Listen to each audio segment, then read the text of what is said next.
అన్నట్టు అనిపించింది అప్పుడే. అండ్ రవి సార్ అంటేనే ఒక సరదా, ఆ సరదా 13వ తారీఖు 70mm స్క్రీన్ మీద వస్తుంది. సో ఫుల్గా ఫ్యామిలీస్తో కలిసి అందరూ ఫుల్గా ఎంజాయ్ చేసి హ్యాపీగా ఫిలింని ఎంజాయ్ చేయండి. సో ఇప్పటిదాకా రిలీజ్ చేసిన ప్రోమోస్ కానీ కంటెంట్ కానీ చాలా ఎంటర్టైనింగ్గా చాలా ప్రామిసింగ్గా ఉంది. ఎస్పెషల్లీ మా కిషోర్ భయ్య ఏ కథ రాసినా కూడా చిత్రలహరి దగ్గర నుంచి చాలా రిలేటబుల్ ఉంటుంది. మన మిడిల్ క్లాస్ ఎమోషన్స్ అన్నీ ఇప్పుడుగా చూపించారు.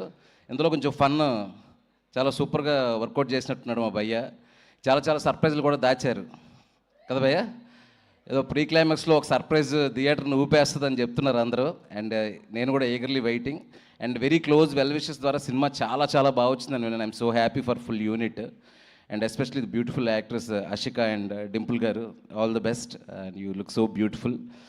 అలాగే మా కెమెరామ్యాన్ ప్రసాద్ మురుల్లా గారు కానీ, అలాగే producer one of the sensational producer now Sudhakar Cherukuri గారు. ఈ పండగ మీ అందరి లైఫ్స్లోని పండగ తీసుకురావాలని మనస్ఫూర్తిగా కోరుకుంటాను. అండ్ మ్యూజిక్ డైరెక్టర్ బీమ్స్ ఇప్పటిదాకా రిలీజ్ చేసిన మ్యూజిక్ కంటెంట్ అంతా సూపర్గా ఉంది. భర్త మహాశైలికి Vignapthi 13th, don't miss the film in theatres.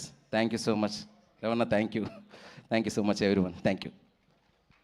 Shiva గారు ఒక క్వశ్చన్ అండి. పవన్ గారు, శివ గారు, మీకు కూడా భర్త మహాశైలికి విజ్ఞప్తి కాబట్టి మీరు మీ భార్యతో పాటు బయటకు వెళ్ళినప్పుడు పక్కనే ఇంకొక అందమైన ఆవిడ కూడా కనిపిస్తే ఏం చేయాలి?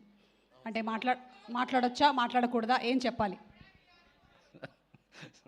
Okay, no comments please. Yes Pavan. ఆవిడ అస్సలు బాగోలేదని మన ఆవిడకి చెప్పాలి. Right answer. ఉత్తమ భర్తగా మీరు అవార్డుని గెలుచుకుంటున్నారు. ఆవిడ అస్సలు బాగాలేదు అని భార్యలకు చెప్పాలి. దయచేసి పెళ్లి చేసుకునే ముందు ఇలాంటి డైలాగులన్నీ నేర్చుకోండి మీరు, లేకపోతే దొరికిపోతారు. ఓకే, సో ఇప్పుడు విజయ్ కుమార్ చాగంటి గారు, CEO ఆఫ్ జీ, వారిని సాధారణంగా వేదిక మీదకి రావాల్సిందిగా రిక్వెస్ట్ చేస్తున్నాము. విజయ్ కుమార్ చాగంటి గారు to please come on to the stage.